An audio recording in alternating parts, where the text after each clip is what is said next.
ঈদ আনন্দ ভাগাভাগি করে নিতে জনপ্রতিনিধিরা নিজ এলাকায় এক কাতারে দাঁড়িয়ে সবার সঙ্গে আদায় ঈদুল ফিতরের নামাজ।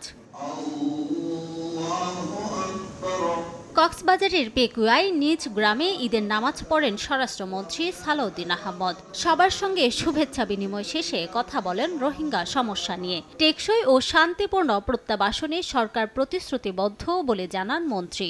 দেশের শান্তি, স্থিতিশীলতা, সমৃদ্ধি, উন্নয়ন, অগ্রগতির জন্য আমরা মহান আল্লাহ রাব্বুল আলামিনের দরবারে আজকের দিনে প্রার্থনা করি এবং আমরা সবাই ঐক্যবদ্ধভাবে এই জাতিকে এগিয়ে নিয়ে যাই। চট্টগ্রামের উত্তর কাট্টুলিতে নামাজ আদায় করেন অর্থ ও পরিকল্পনা মন্ত্রী আমির খসরু মাহমুদ চৌধুরী। দেশের মানুষ ভিন্ন আঙ্গিকে ঈদ আনন্দ উপভোগ করছে বলে মন্তব্য করেন তিনি। চাই A1 SWR pipe and fittings. A1 engineers number 1 choice.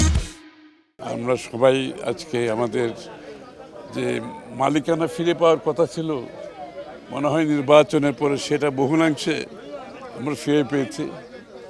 এই ঈদের আনন্দ, একটু অতিরিক্ত আনন্দ অনুভব করছি সবাই মিলে। সম্প্রীতি ও ঐক্যবদ্ধ বাংলাদেশ গড়ে তোলার প্রত্যাশার কথা জানান বাণিজ্য মন্ত্রী খন্দকার আব্দুল মুক্তাদির এবং প্রবাসী কল্যাণ মন্ত্রী আরিফুল হক চৌধুরী।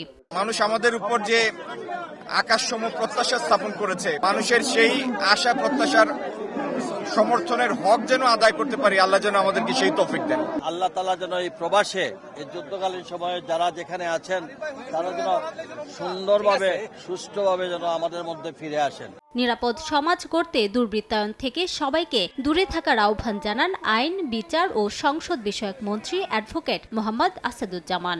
এই দেশকে, এই রাষ্ট্রকে, এই সমাজকে ঠিক রাখতে হলে সমস্ত প্রকার দুর্বৃত্তায়ন থেকে দূরে থাকতে হবে।